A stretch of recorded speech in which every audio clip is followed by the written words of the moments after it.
In this video, we will show you how to do a brake bleed on this Honda Accord, starting at your master cylinder. Let's get into it. Okay friends, let's get started on our brake bleed. The first thing we'll do is make our way under the hood.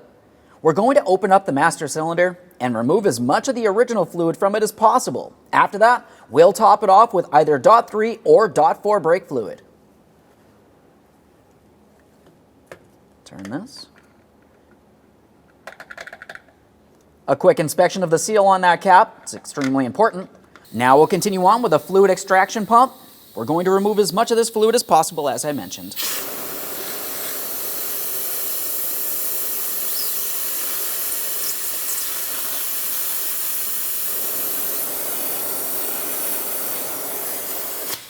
Now we'll top it off with some brand new brake fluid here. You can see it coming right up to that maximum line. You can come a little higher than that if necessary. We will be bleeding this out. You always want to make sure you put your cover back in place, but we can leave it loose. Now that we have everything secure up along the front inside the engine compartment, it's time to start bleeding the brakes. When you bleed the brakes, you want to make sure you bleed them in a very specific order. We'll be starting on the passenger side rear. To remove your wheel, you want to make sure you safely raise and support the vehicle so the wheel's off the ground. Once you've done so, you'll continue on to removing all 4 of your 19mm lug nuts, the hubcap, and the wheel.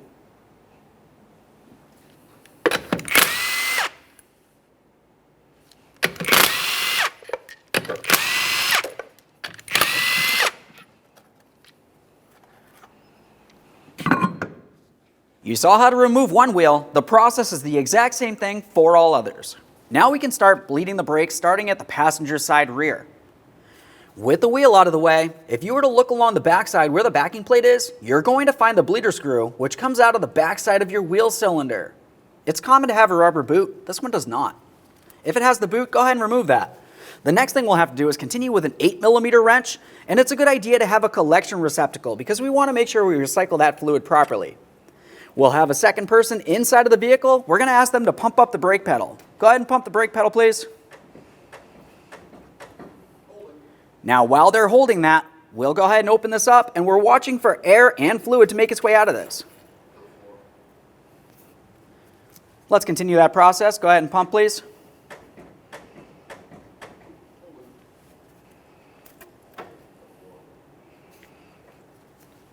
Go ahead and pump.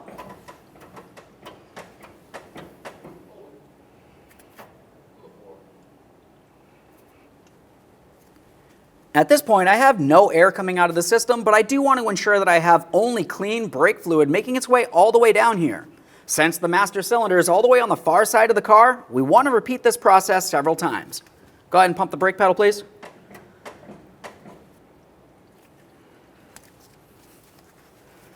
Now we can remove our apparatus. You can release that brake pedal, thank you. Clean up our mess. If you have a brake bleeder cover, go ahead and install that now. Once you've done that, we're going to move along to going to the left front, the driver's side front wheel. We'll stop at the master cylinder along the way and top it off as necessary with that .3 or .4 brake fluid. Over on the driver's side front here, we'll be using a 10mm for the bleeder screw. Go ahead and pump up the brake pedal, please.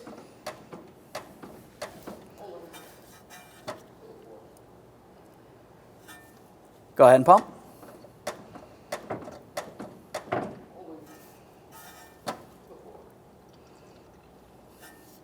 Go ahead and pump.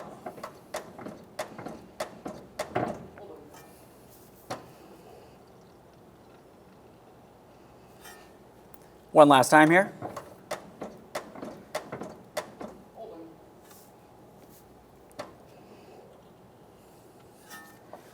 All right. Now we can close this off. Remove our apparatus and clean our mess.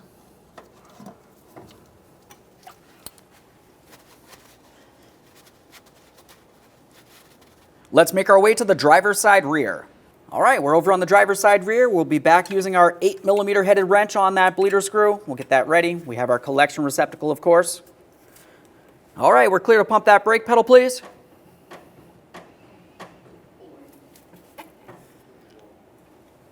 Go ahead and pump.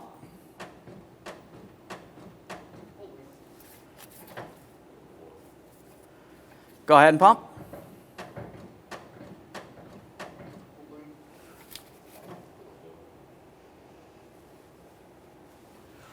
Go ahead and pump.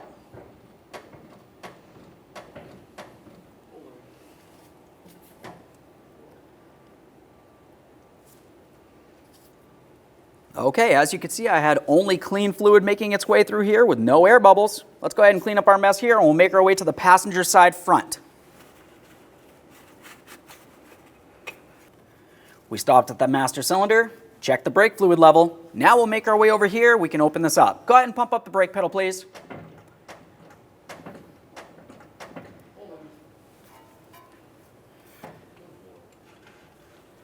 Go ahead and pump.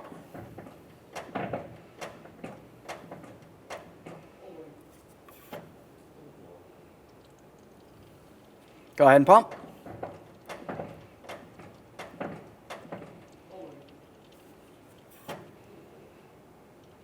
This is looking good.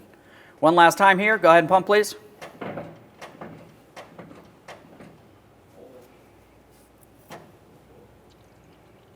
yeah.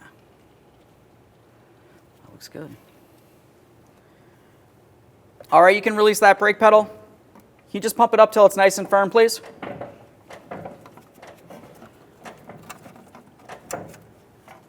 Perfect. Thank you very much.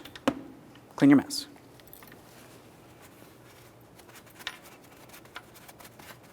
Once again, if you have bleeder screw covers, make sure those are installed. Once you've completed the bleeding sequence and cleaned your mess, go ahead and reinstall your wheels. The process for one is the same for all. Get the wheel on there. Install that hubcap. Make sure that the valve stem port is properly aligned. Continue on with your lug nuts.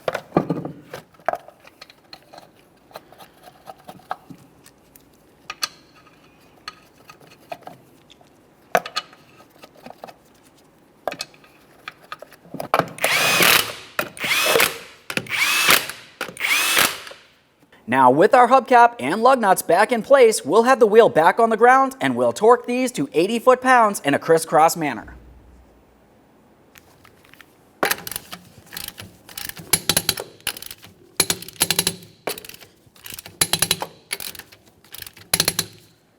Torqued. Do the same to all wheels. Now back up under the hood, we're going to inspect where the lines go into the master cylinder. Ensure that you do not see a brake fluid leak. Once you've confirmed that looks good, go ahead and top off the master cylinder. Looking at the master cylinder itself, you can see that it does have a maximum line. We'll go ahead and open this up and top it off as necessary with our .3 or .4 brake fluid. Once it is properly topped off, make sure that you reinstall the cap and it's properly secured. Okay friend, we finished the brake bleed on all four wheels. At this point, you just want to go ahead and pump up that brake pedal till it's nice and firm, confirm you have no leaks, and then take your vehicle for a road test. Thanks for watching. When only the best will do, demand TRQ.